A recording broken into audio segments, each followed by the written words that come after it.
have observed that when certain words are brought up, their true essence is not always accurately represented.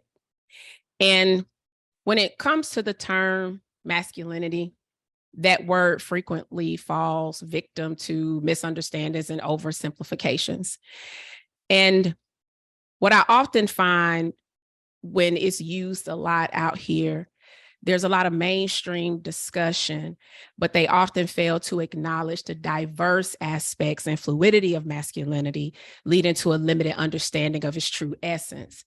And when that typically takes place, it reduces a narrow definition of things such as traditional ideas of strength, dominance, emotional suppression, aggression, toxic behavior, rigid gender roles, sacrificing personal relationships for professional success, or even the notion of not needing help or support.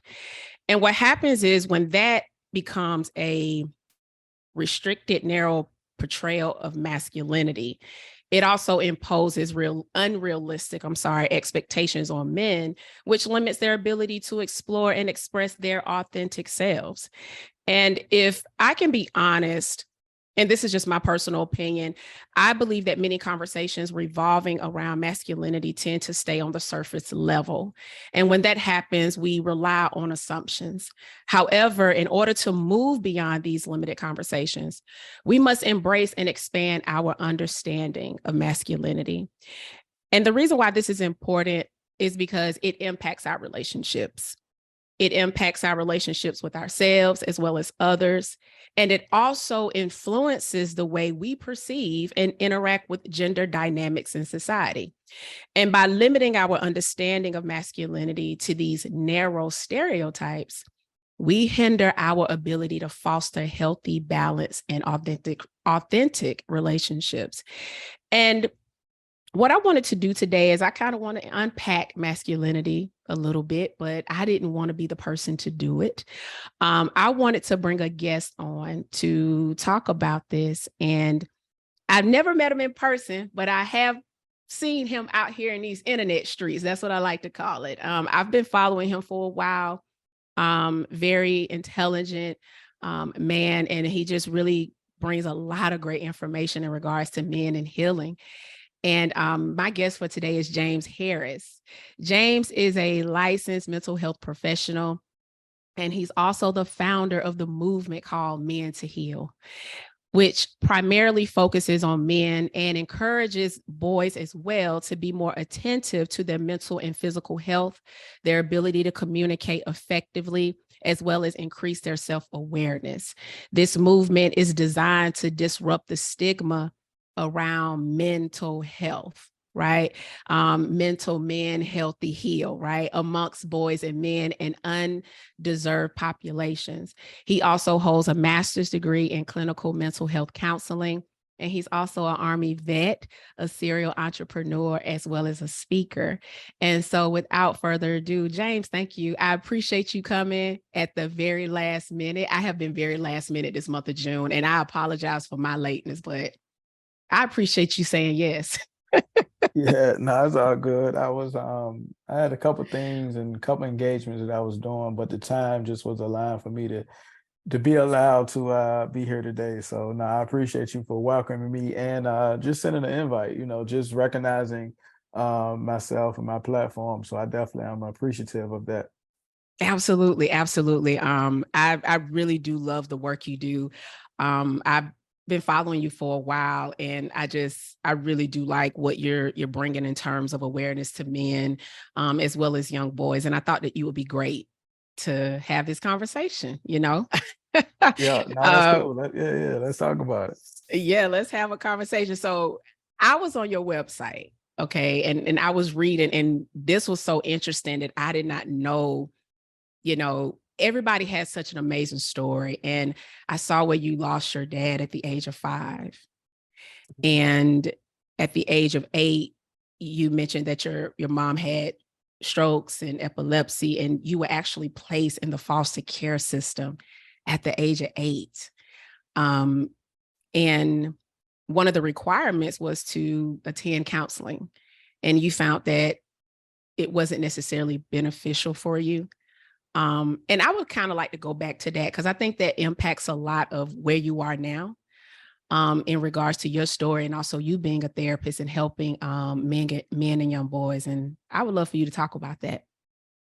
Oh yeah, I mean, you pretty much summed most of it up. But so yeah, I was awarded the state. I emancipated myself at 16 and been living there since. But what you alluded to was the fact that mental health services, when you're awarded a state, is like mandatory. And I didn't obtain as much as I could from it. Just being this young Black kid from the projects, all the therapists or the mental health professionals that you had to see at that time didn't look like me. They were older white people or Asian people. So for me, it wasn't a clear connect of why I'm here. So I just felt that it was a check in the box for the facility, and not so much a session to assist me with where I am, mentally, emotionally, and just been to assist in me allowing me to process what I've been through. So yeah, I didn't obtain as much as I could from it. As far as it contributing to where I am today, I mean, I think it does have a lot of impact towards that. So I mean, I guess within that, it's a part of the contribution. Because when I emancipated myself at 16, I was technically a legal adult.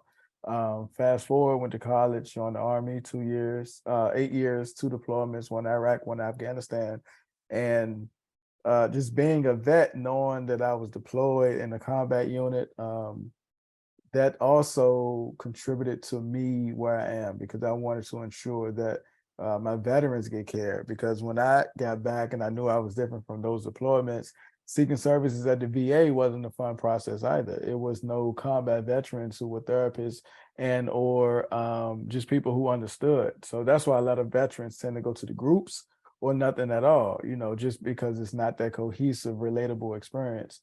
So yes, those things contributed to why I'm here as far as the movement, as far as me being a therapist, because the boxes I wanted to check is to ensure that young kids from the projects have somebody that's relatable and somebody who can understand them, people who look like me, specifically men, veterans, to be able to process. I got the combat experience. I got just so much, first responder experience or whatever the case is, just to be able to touch a lot of people in different areas opposed to just from a traditional standpoint. You got the educational book knowledge, but I also have the life experience of those different diasporas that I was able to touch.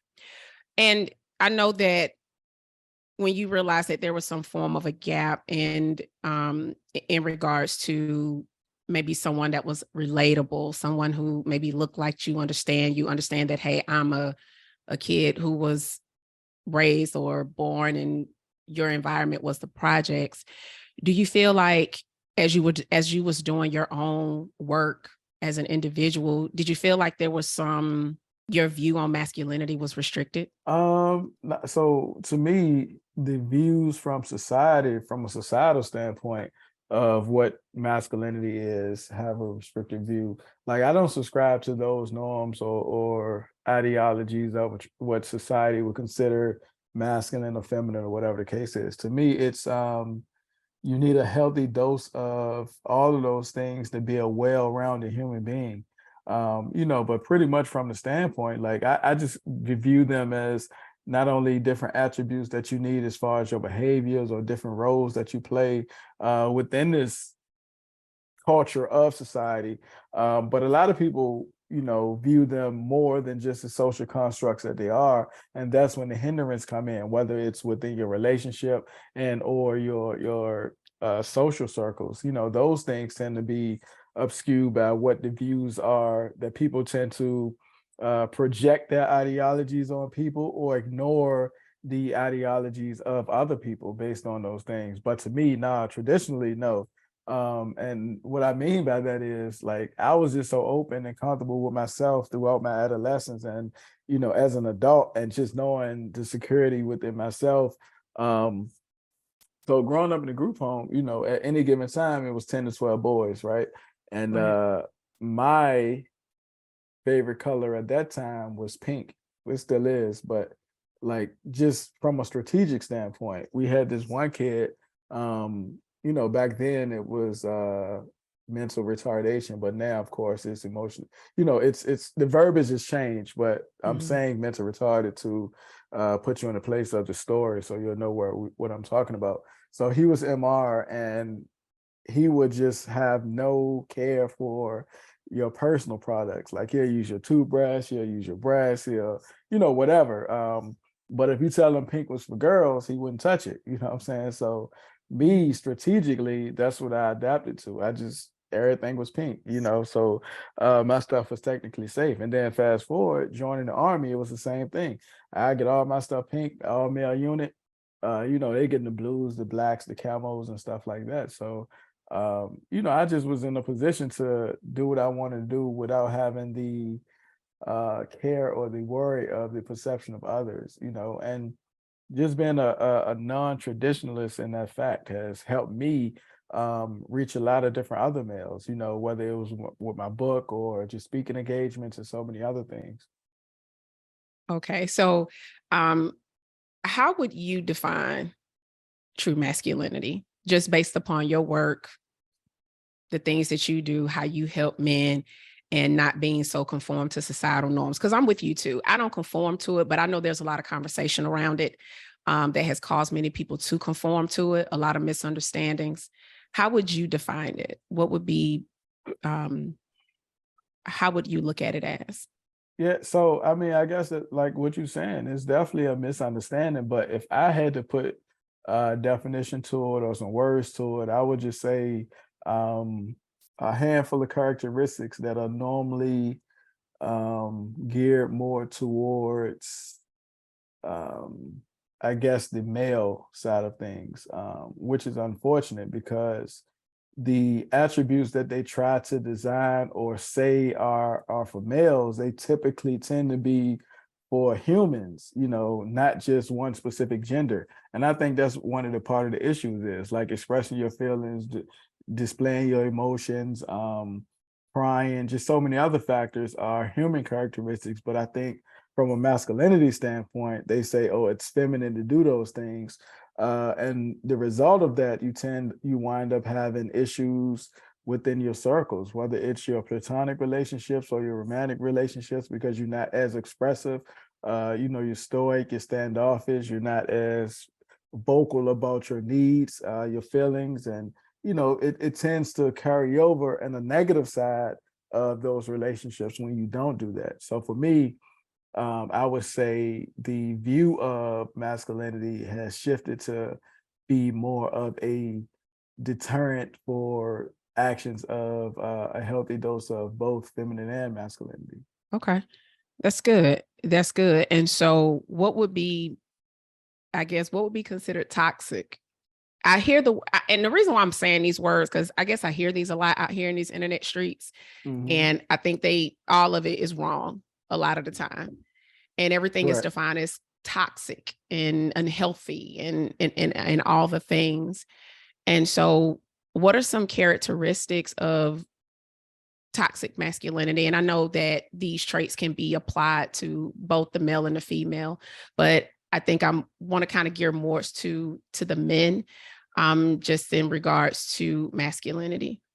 Yeah. So toxic masculinity is a overused term, I would say. I mean, just within the last 3 to 5 years, people have been assigning the word toxic to pretty much anything. For me, like I don't have any interest of those constructs, but to answer your question, I think they gear more of the toxic masculinity piece towards your toughness, the femininity aspect of things, like how much power you have. Are you dominant? Are you deviant? And it carries over to be overall a deterrent within not only ethnicity purposes but gender purposes. You get the homophobia, you get all those other things too. You get the boys aren't supposed to do certain things. You get just the negative side of it as far as how people fit in this bubble of what men's supposed to do, like how they supposed to display themselves. And if they display themselves any other manner outside of that, then of course, yes, it's toxic. which is unfortunate, so to me, the societal view has to shift, because what is acting like a man? Like, Yeah. what's the true definition of it? Right. And how am I less of a man than somebody else based on how they decide to live their life? So to me, that's the toxic side of it. For example, like, I don't know if you can see my hands, but you see I got well-groomed nails. I take care of myself. Does that mean I'm not as masculine as somebody else? Right. And the fact is, I kickbox 3 to 5 times a week. You know what I'm saying? So Hmm. just imagine this. Just imagine me being labeled as feminine or soft or whatever by this other male, right? Because his stature is different, his views and ideology are different. But that's on the surface level. But from a Hmm. internal standpoint, um, who's like, what does it matter that his view or his presentation is more of a man than what somebody else is? Like, to me, that doesn't make sense. Um, so yeah, I don't fall into those traditional categories. I tend to take care of myself, and I tend to educate other men how to take care of themselves without putting themselves in a bubble. Because if you think about it, like, who want to walk around with dirty nails or ungroomed? You know what I mean? Like, to Right. me, those things aren't as healthy, but a lot of people don't do it based on the fact of how they will be viewed and perceived just based on those things. Yeah. And I think is what I'm really trying to go with it as is that regardless if, because I know you said that you don't conform to it, which is actually a good thing, which is why I wanted to talk about it. Just because so much conversation is around it in a way that I don't think is helping nobody, in my personal opinion. And so I want people to learn how to dismantle what they may have perceived it to be and expand their perspective on what it really looks like in terms of maybe a healthier approach. Because I know you work with young boys as well. And how do you feel like the misconception of it impacts them? And how do you feel like it also impacts them as adult men? So Yeah. that's a phenomenal question. I know one aspect of it is gender roles and life skills, right? So if we just Right. took basic gender roles, um, which is some else I don't subscribe to. If you see something need to be done, then pretty much get it done. But of course, that's for you I'm and with you on your that. your circle. So Mhm. let's just take basic gender roles or life skills, right? Cooking is a life skill, but it has been catered towards has been a gender role. Just think about the easy bake oven. If it's a 7-year-old boy and a 7-year-old girl, and they both say, "Ooh, mommy or daddy, I want this easy bake oven," who do you think is more likely to get told, "No, you can't get this easy bake oven. That's for girls." That's where society has been, not knowing that now he's going to grow up to be this man who eventually is going to have to cook for himself or for a family. And then when he don't know how to do that, it's thrown back at him. But traditionally, he didn't have to. Or even just think of the Mhm. cleaning aspect of things. Depending on your household, you probably was raised, hey, boys get the trash, girl gonna do the dishes and the bathrooms and blah, blah, blah. Boy, you gonna do the floors.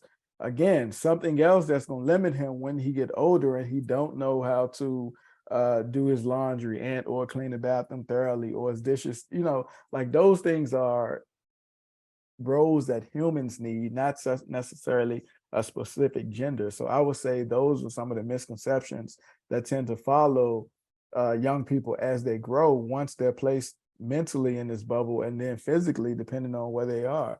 It's right now probably a lady complaining about the partner that she's dating that he's not as expressive. That's because when he was younger, he was told boys don't cry or you don't tell Mhm. everybody that or whatever the case is, to keep those feelings inside. So it's difficult for him to now view you as the person that he want to offload this information for, especially if he in his mid-30s. He's been over half his life saying, keep that to yourself. Don't tell anybody. They can use it against you. So you are this magical person that he's now supposed to trust with this sensitive information. And then let's just say you're not even that first person he did it with. He probably tried to offload this information in his last relationship. And what she said, Mhm. oh, you soft. You know what I mean? It probably was thrown at him in a negative way. Yeah. So those things add up. And then again, like if men don't have healthy outlets to express those things, they keep them to themselves, or either they display it within reckless behavior, whether it's being promiscuous or substance use, or, just overall unavailable emotionally, so those things are part of the misconceptions that people don't realize, that the cycles that they continue to create based on the fact of some of the verbiage that they use or some of the roles that they're assigned. So for me personally, I think it's appropriate to be gender neutral, whether it's colors, whether it's life skills. Stay away from those things. If you are raising a girl and a boy, raise them to be good humans, raise them to be independent humans, not necessarily in a closed off circle to where you have your daughter doing one thing and have your son doing another thing. And even when it comes to dating, you don't want to praise your son for having multiple partners, but have your daughter feel like a deviant for expressing herself with multiple partners. So those things tend to get carried over too. We're shaming the wrong people, for certain acts. It's supposed to be, if you're not cool with the situation, then don't be cool with the situation, but don't separate the two where one is glorified, one is chastised for those same behaviors, when it should be, healthy human behaviors we supposed to be viewing. Mm, that's good. What do you think women misunderstand around that word masculinity? What do you think Um, often gets misunderstood from women? I know some women, just from the clientele I serve, the population that I'm often around, and Mhm, or different engagements that I do all over the world. Like, like even I spoke in St. Lucia and Dominican Republic and a couple other places, from an international standpoint. And mhm. after all of those conferences, I tend to have a line of people just asking questions. But of course, again, from the standpoint from the women's side of it, to answer your question, I would say just based on one, the amount of people, not specifically one gender or another, who've been raised in a one parent household, mostly woman led, they tend Yeah. to not know what a healthy male looks like. So those are part of the issues as well. And then if you are in a two parent household setting or a traditional setting, that male is typically outside the house working a lot, Mhm. so it's not so much of a emotional response to you or nurturing response to you. You get those things from typically the woman or that other parent, so those things are misconceptions that women often not have privy to. So now think about it. She's old enough, she's in her relationship, and she viewed that as what the norm is. So when it is an untraditional setting, her ideology or her ideas of what it's supposed to look like is based on how she was raised or some she probably seen in movies or whatever. Hollywood do a poor depiction too. So it's that misconnect. It's off balance in a sense, just based on those principles that was observed when throughout. Okay. No, I can see that. I wanted to ask you a question in regards to relationships and how this shows up in relationships. And I know earlier you mentioned about emotional unavailability. Could you elaborate a little bit more on that in terms of how this impacts their relationships? And I say this just because just working with people on the opposite side in terms of going through a divorce, going through a breakup, you hear some of the same similarities in different people. No communication, the inability to express, as well as other things as well that tends to show up that can cause damage to a relationship or a marriage. I know you mentioned that when they're boys and they grow up, they're taught to not speak. They're taught not to express themselves. What do you find to be some of the things that um, causes them to behave that way as adults? So if we're talking about a relationship standpoint, how these things carry over, we got to view it from an overall standpoint. Like I'm responsible for my emotional intelligence. I'm responsible for my feelings. Um, insecurities and so many other things, as well as my partner would be. The difference is when those things aren't aligned, we have conflict. One partner tends to grow faster, the other partner is not catching up, or that person is not reaching back for the partner. They're not communicating and telling them what it is they want, what it is they need, what are they lacking within a relationship. So those things tend to happen. And I think to add to that, I think people view communication as just the two parts: the giver of the message, the receiver of the message. But not a lot of people often reach back and say, "Hey, are you comprehending the message?" Right. The understanding and the comprehension is the main thing. And that's where a lot of relationships break down, from that standpoint. And then, of course, just the basic on your entire topic, whether it's masculinity as a whole. In often cases, men aren't taught what emotional intelligence is. It's just basically, I'm gonna treat you how I think you want to be treated. But that doesn't necessarily work for each specific person, because of course we as people got different resiliency levels. We got different levels of. Think about it. If I'm dating you and I'm treating you like I dated my last partner, that's Right. unfair to you. I have to learn you. I have to get that information from you to see what you like, what you dislike, what you what you want from me, what would be the best for our relationship. I can't just have a mode of all of my relationships are gonna be like this, because that's where the issue comes in at, Yeah. so hopefully that answers your question. No, it does. It answers in terms of that. I just wanted to know, like, how could that be impactful? No, I'm in totally agreement with you. How do you feel like this, how you have perceived it to be for you? How do you believe it helped you show up as the man you are in your marriage?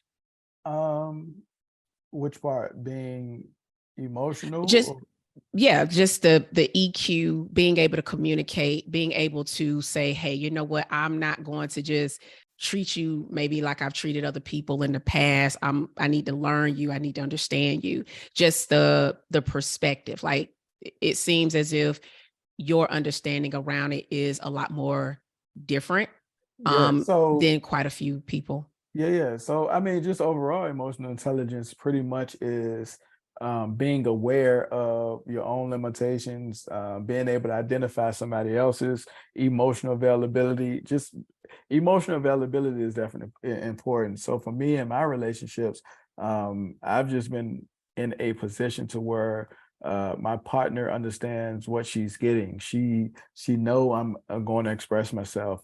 When we were dating, in fact, I told her she would never have to guess what I'm thinking or how I feel, because I'm gonna make sure that she has that information.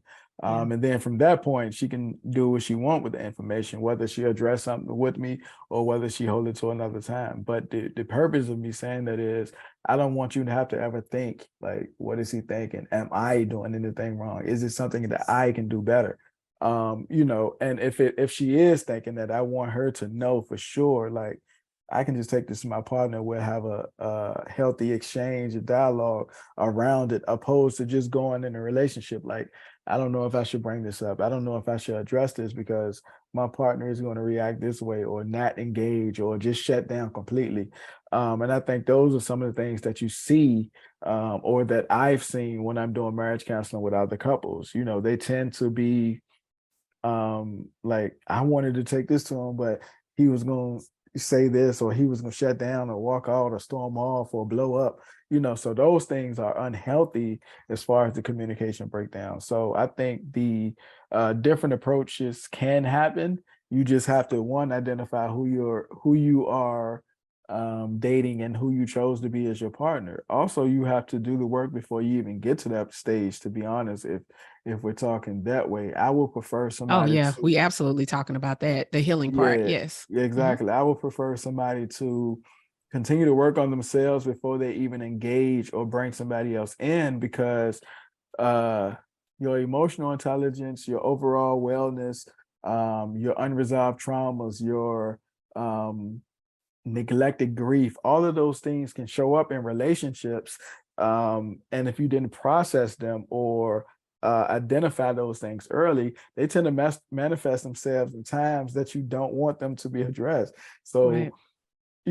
think about it. Your relationship can be good for a long period of time, continue to increase, and then all of a sudden you're reminded of a traumatic situation. Now, since you didn't process it, you don't know how to deal with it. So you're not talking to your partner, you're not as engaging as you once were. So they viewing it like, yo, we've been doing good, but you acting different. What's going on? And you don't know how to articulate fully that I'm dealing with something that I didn't address, or I don't know how to deal with this, or can I even tell you this? Or once you do find this information, are you gonna bail on me?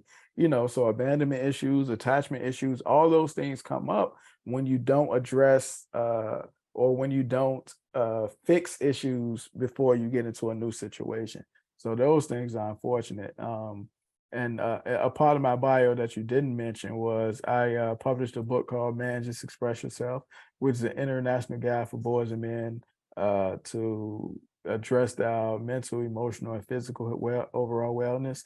And I also created a board game called Cheesy Dates, which comprised of a 18 by 18 board, couple pawn pieces, some dice, and two different card decks. One card deck is different date ideas because sometimes people are low on spontaneity, and then the other card deck is just different questions that you should ask throughout your relationships, whether it's platonic relationships or marriage, whether it's the first date or the 100th date, all those things. The questions are to better assist you and just to ensure that you're growing at the same rate, and or if this is even the person that you want to be with, So it's questions on intimacy, finances, social issues, and so much more. But it's a healthy way to exchange dialogue with your partner and or just a group of people just to get their feedback, because sometimes that's important. But if nothing else, your relationship won't be bored because there's over 50 different date ideas, Okay. I love how you mentioned about the when you talked about, you said that you told her you never got a guess. I Yeah. thought that was, I think that's really good. That you don't I'm not gonna say you don't hear it often. I think it's just painted as if that's always the scenario. And I don't know if that's But it's always not. Yeah, accurate. It's not. it's I think not. it's just, yeah, So right. It's always painted like this is not what men do. But I like that you said, hey, you know what? You ain't never got to guess with me. yeah, because I'm gonna tell you, and Okay. again, like just from doing marriage counseling, it's Mhm. always that couple as because you do marriage counseling too, so it's one couple that comes in and say, I've been wanting to talk to my partner, but I don't know how they're gonna take it. I don't know if I can Yeah. address it with them, or I just don't know what they thinking sometimes, or sometimes they're just quiet, or sometimes I don't know if they're attracted to me. I don't know if they like Yeah. me, all of those things. So like I don't want my partner to be in that situation to where she's having these internal feelings of her place in my life, So That's that's good. why I make sure that she knows, like, hey, listen, I had a rough day. Let me get a couple minutes to myself real quick. Or hey, babe, I got you. I'm working on something right now. But whatever it is, like just being uh available to her and to her feelings. That validation matters as much as you can be, and Yeah. not to say that it's not oversight ever, but it's let me make sure I'm doing what I need to do so she would know like what it is that she can do to support me, or if she can just choose to stand off, whatever the case is. But I don't want nobody to be in a position to feel like, is it me? Or did I do something? No, like I Right. don't. No, that's good. That's a really good safe space. Yeah. Yeah, to be that open and honest. I would say that I didn't used to be like that because I used Mhm. to be so afraid of what, and I would say it was the energy that I already saw that I felt like would not be received. I Oh. I, I put it to you like that. It was the energy that I had already detected, and it didn't necessarily make me comfortable or safe to feel like that this was a place where I can just openly express myself with no judgment, or you will treat me differently because Mm. I've expressed myself. And so what I end up doing is resenting you for it. And that's what happens. Like a lot of people resent, and then a lot of people just feel like the relationship is going to decline after that because they weren't as weight that I'm in a relationship with you, but I can't get support from you. I can't tell you certain things, or I can't address certain things because of the response that you might give or don't give. So who realistically want to be in a relationship like that, especially if Right. you are planning to be with this person for the rest of your life? Like, those things are difficult, man. So I mean, I wouldn't wish it on That's nobody. the way you was looking. It is. It's like you talking about spending the rest of I'm talking about spending the rest of my life with you, and I can't tell you how I feel. Correct. Yeah, That's a lot. and it's difficult. And again, like that's why I created the board game to address those things because, like, let's say, like so many different scenarios from the game happen in practice, whether it's one partner unsatisfied sexually, or one person is just not as prepared financially, or just basic communications around social issues, like all of those things tend to come up. And if you're not in a position to have a healthy exchange dialogue with your partner, those things can turn vicious. And then you like trying to figure out, like, dang, who did I marry? Like, what happened? Like, how come you think this way and I think that way? Right. And it's just so wild. Even last year when the Roe v. Wade was overturned, there was so many different partners disconnected over that ideology, not even from a standpoint of it's a woman's body, she do what she want, but just from a standpoint of abortions itself, so Yeah. because realistically, like, how much are you talking about social issues in your relationships until they come to the That's how forefront, they come. or Mhm. or how important is a religious view, different, unless it's a visual. Like if a woman has on the hair wrap and only got her ass, then of course you can talk about it because it's blatant. But outside of that, like, you just assuming that in realistically from an overall standpoint, is people just assume that somebody's Christian or either Muslim or they're non-denominational. It's not until something happened you realize, like, oh no, I'm spiritual. I don't, go to either one of those things. So, Mhm. all of those things tend to come up in different areas when you don't address them. So we just got to ensure that we are having healthy exchange dialogue in every area of our lives. What do you say to a couple who honestly really is in that place where the communication is the environment or the space doesn't seem as safe to express. Um and this person or even both aren't willing to adjust. Yeah. So to be real with you, if you're not willing to adjust, one, for yourself, but then two, for your partner, and three, for the safeness of the relationships, like, I will ask them, is it really a relationship that you're willing to keep? Because at the end of the Mm, day, who's going to want to stay in that position to just be stagnant or just be sharing bills with somebody that you can't confide in? You can get another roommate for that. You know what I mean? So it would all depends. Like, mhm. because I do, I don't know if you do it, but discernment therapy as well. If you are having couples, I assist them with identifying, do you want to keep your relationship? If not, we can do discernment therapy and figure out what it looks like on the other side. Or we can do traditional marriage therapy and figure out if it is something that y'all want to work on.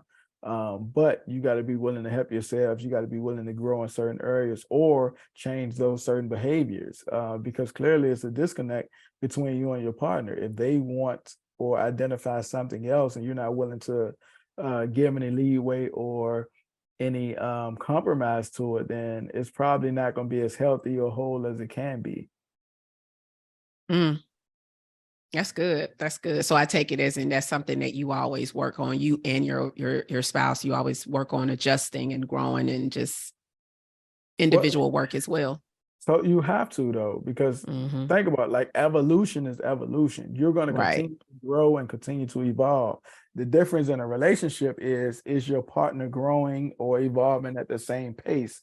If they're not, you got to figure out, okay, I'm going to wait for you to catch up or evolve with me, or I'm going to assist you in evolving with me, or I'm just going to continue to evolve and let you stay stagnant or grow. Like those are the only other examples.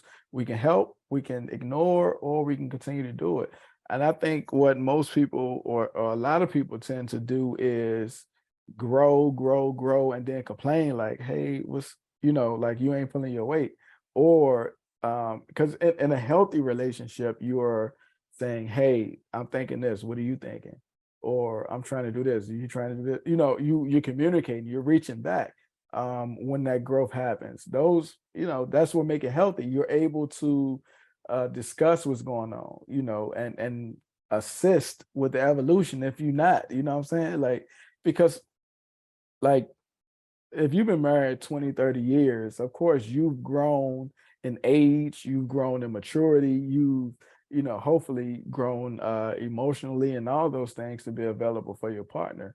So it's only right that they themselves have grown. If not, then y'all have to communicate to ensure that y'all still can support each other in the separation of the growth, if it wasn't at the same pace, or if y'all don't have those same ideologies. But even before that, I think one of the issues is people are getting in relationships based on attraction and not so much based on compatibility. So then, You said those it's something similar to what my last guest said. who was your last guest? Quest, he was my last guest. He was on my podcast last week, and he said something very similar to the physical and the compatibility and all of those Okay. things. Yeah, but So it's yeah.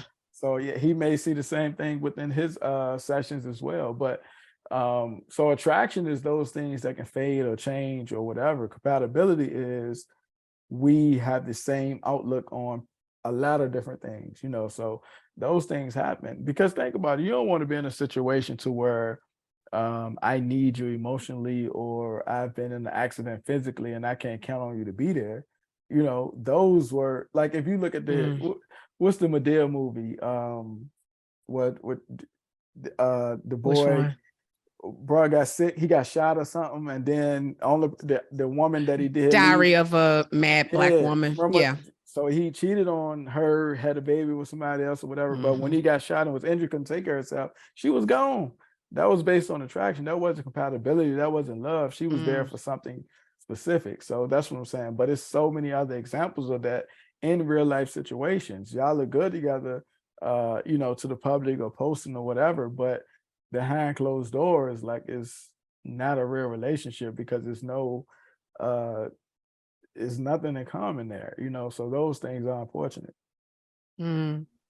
No, that's good. That's good. I wanted to talk about mothers for a second and their young boys in terms of, and because a lot of my audience are mothers, many of them are single mothers that have sons. And sometimes, there can be a challenge raising boys. I'm gonna be honest. I have a 20-year-old. I don't know how I made it, but I did. I'm still, and it doesn't end. It's just these are different age, different conversations. But I wanted to know, what qualities can moms bring to nurture that healthy expression of boys? Because sometimes I feel like there really is a gap. I've definitely, in full transparency, I have had my frustrations. Like, I cannot get through this, and there were some things that I did, but I would love to know from just from your perspective, how can we nurture that and not shut it down, and maybe not instill maybe some of this societal things that could hurt them. Some of them may not have as active dads. Some may not necessarily be in their life at all. What can mothers do to help that? So first of all, for you to have a 20-year-old, you definitely don't look a day over 20 yourself. So that's commendable to Thank you. you. Thank you. But yeah, so to answer your question though, I think it's not uncommon for a household to be one parent household, and that parent typically is the woman. But I would say on my YouTube channel is Men to Heal. Okay. It's a video specifically for women raising boys. I think that's even the title of it, or single moms raising boys or something like that. Okay. So I would encourage y'all to check that out if you can. But I would say this, like, don't be afraid to get your young son a mentor or around a group of guys who have a healthy dose of maturity, intelligence, emotional availability, and so many other factors that you contribute as what a positive male impact and influence should be. That's one thing that you can do. Secondly, don't create the notion of you don't want to be as overwhelming to where now his relationships or y'all relationships are enmeshed, and those things happen, like, because he can move on or get in his next relationship and he start comparing you, mom, to how other women in his life should be. So those things can be an issue down the line. So just letting them know that they can seek their own heroes, different role models, and so many other factors. But you just make sure that it is a healthy male or role model in his life, whether that's somebody at your church, whether that's somebody in the community, or even somebody online. Just have him around healthy males, so they can get those attributes, so they can ask those questions. It could even be an uncle or a family member, so those things are important too. And you want to ensure that they know that it's okay to, again, going back to our discussion earlier, it's okay to do these human qualities, not necessarily gender qualities. So it's okay to make him wash the dishes, clean the bathroom, and teach him gender roles, because eventually he's gonna grow up and be independent. So don't feel like I can't teach my son how to do laundry. No, teach him how to be independent. So view it that way. Don't worry about the shadow that society might place on him. Make sure that you have enough influence on him, as well as the other positive males in his life, that he know what it is to be a healthy male, because that's definitely important. And it's going to come from experience. It's going to be a tough time. It's going to be, I have no clue what to do because I'm a woman, so Yeah. make it work. And even with me, I got two daughters, and I seek knowledge from other women that I view as holistic, healthy. They are financially responsible, emotionally responsible, mature, and I ask them, hey, listen, what I'm saying? If it's a situation, of course, my wife is there to support me too, but I view, like, I holler at my grandma or holler at this lady at work or whatever the case is, if I want to know a different perspective. So it's nothing wrong with doing that. But yes, to my single ladies, my single moms out there, just be available to do as much as you can, but realize eventually he's going to need to know what a healthy man look like from men, not necessarily just from the standpoint of mom. And that's how he gonna view it. Like, you my mom, you don't really know, what I'm saying? Like, because even, you can say something and then he hear it from somebody else and it's golden. And that's going to happen. You can say the exact same thing. And it's, mom, you don't know what you're talking about. Da, da, da, da. And then soon as somebody else tell them, it's, all right, cool. I'm gonna do it this way. And you can be in the back of your mind like, boy, I just told you. You know what I'm saying? It's going to happen. So it's nothing wrong with what you're probably already doing, but just make sure that it is, that he has access to healthy males. Yeah, that's good. I was laughing because I'm like, I literally just told you this. Like, you didn't hear me. Like, that's the attitude. I'm like, no, you just heard me. Well, Yeah. it just sounds different. I'm like, okay, yeah, Yeah, he's yeah. 20 and I have a 15-year-old, and this is very interesting. Good kid. But I definitely wanted to know what No, your I got you. thoughts and your standpoint about it. Yeah, so in the video on my YouTube, I definitely go more in depth to it. So ladies, feel free to hit that and check it out. The YouTube is Men to Heal, mentoheal.com. And the video is literally, I ain't looking at it now, but I'm sure it's single moms raising boys, or women raising sons or something. It specifically speaks to what your question was, though. I know for sure. And then of course, there's so many other videos on there too. So yeah, and I'm gonna definitely drop that specific link for that video in the show notes, as well as just your YouTube. That way that they can access that, because I think quite a few women definitely want to know how to manage that. I get asked that question a lot in coaching, and I definitely wanted to know your standpoint on it. Let me ask you a question. And I've asked probably every man on this that I've had on the podcast, because I'm just curious. What do you wish women knew and truly understood about men and their emotions? That's a good question. I Mm-hmm. wish they knew that they have them and it's okay for them to express them without being demonized for them. And I think not Yeah. not all women do it, but Right. it's a fair share of women who do it within society, whether it's online or whether it's, I mean, because like if you got social media like me, you see these things of like men aren't supposed to do this, or I don't want to date a man who do XYZ. Like Or a real realistic, man supposed to, yeah. yeah. So those Yeah. things, and I think they don't know how detrimental that is to a person or a man. I guess since your question was specific of how they are growing or how it affects their ego. You know, because if they are now a man who did those things, some of them might want to shift. And again, like now, where is he able to identify himself or identify new characteristics just based on what I've read from this group of women who saying I'm not supposed to do this or I can't do that. You know, so those things impact and affect how they go day to day.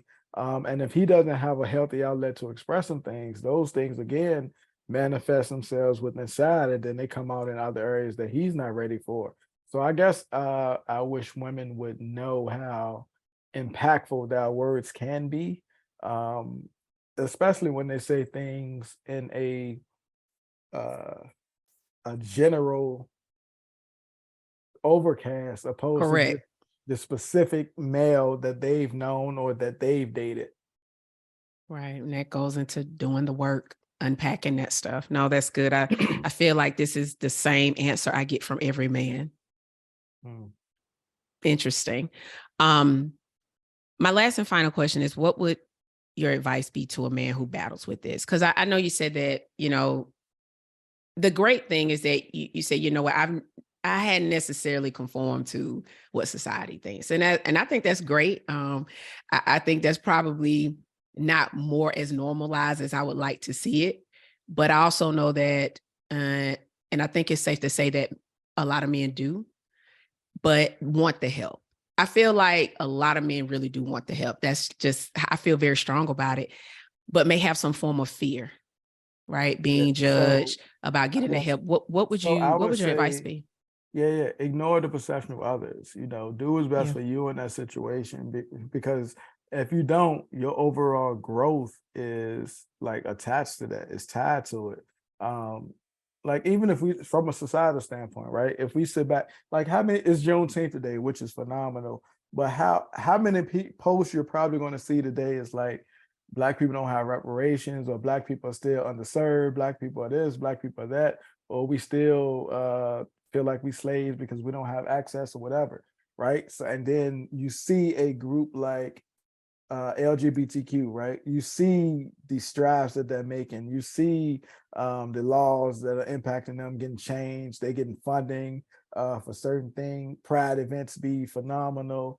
And you see a couple years ago the Stop the Hate when they was killing the China people and Asians Mm-hmm. or whatever. They Yeah. Asians got money from the government for those reasons.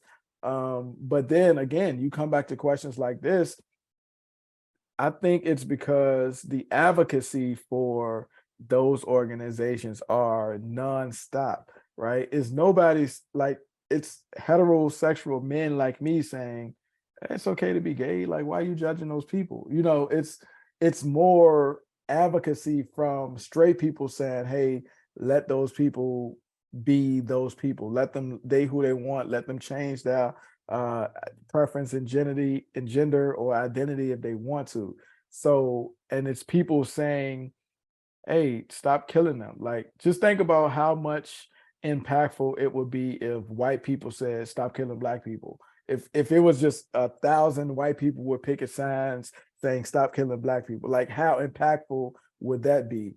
So that didn't happen yet. So it's still, the advocacy is still. So my purpose for that was with this, like if more women and other people say, hey man, let that man express himself without, what I'm saying? Like without judging Right. him or so I think that has to shift. Society has to view it in the aspect of no, it's healthy for a man to want to express himself or a man to want to take care of himself or just to nurture or express himself emotionally without being demonized as being soft or labeled or whatever.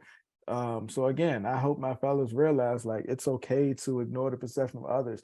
If you want to be free, then I would suggest you do that. So, those things again are not specific gender qualities, they're life skills. You're gonna need to know how to interact with your kids, your coworkers, your teammates, or whoever. Mhm. So do that. No, that's good. That's good. And I know you wrote a book, and it's called Man, Just Express Yourself, Correct. Yeah. a interactive planner guide for men, young and old. And Mhm. so, when did you write this book?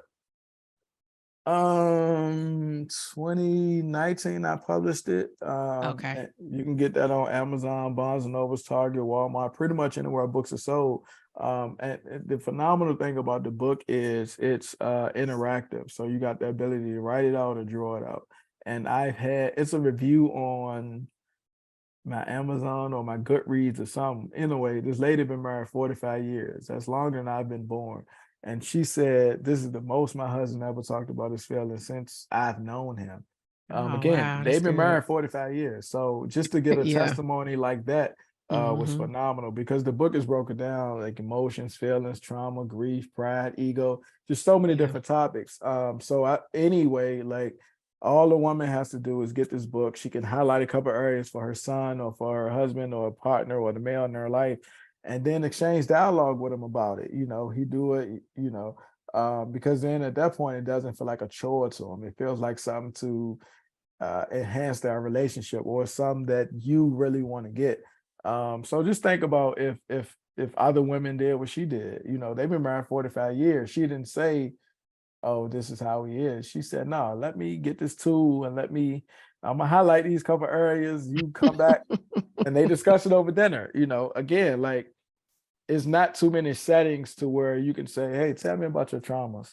What happened to you when you was a kid? Or what happened to Yeah. you in your last relationship? It just so happened that she used the book as that tool and they was able to exchange dialogue. 45 years of marriage. Again, I'm 37.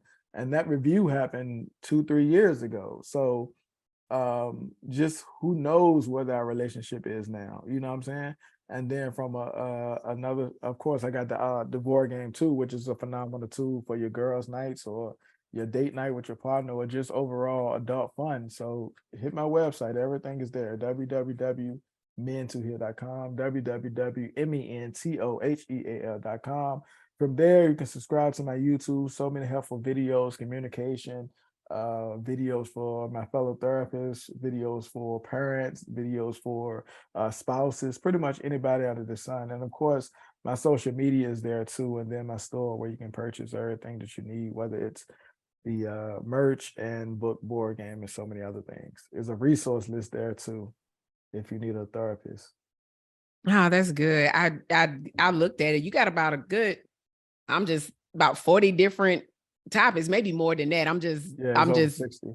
okay. Well, I'm real off. But yeah, the point is that there's a lot. And I like the drawing part. I think that's a very good way, especially for my artistic people and like to Yeah. express themselves. So I thought that was pretty dope. Say I'm about to drop all of that in the show notes from your website, where people can get your book, as well as your Instagram, because that's where I was able to meet you. So I'm glad that you came to talk about it. I wanted to talk about it differently because I don't conform to a lot of societal norms myself.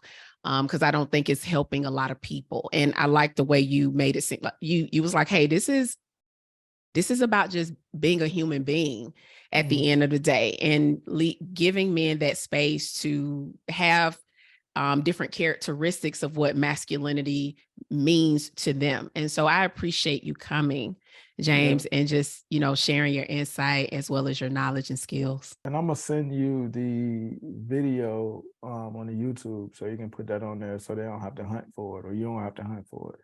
But it's you're gonna read the title and you can be like, yo, this was literally the question, because it is a single mom raising boys or something to that aspect. But I'll send it to you so you can add that too. But I appreciate you for having me. Keep doing what you're doing. Continue to discuss those tough topics. Bring people on if you don't feel like, or if you want the additional assistance. So yeah, keep up the good work. Thank you. I appreciate that. That absolutely means a lot to me.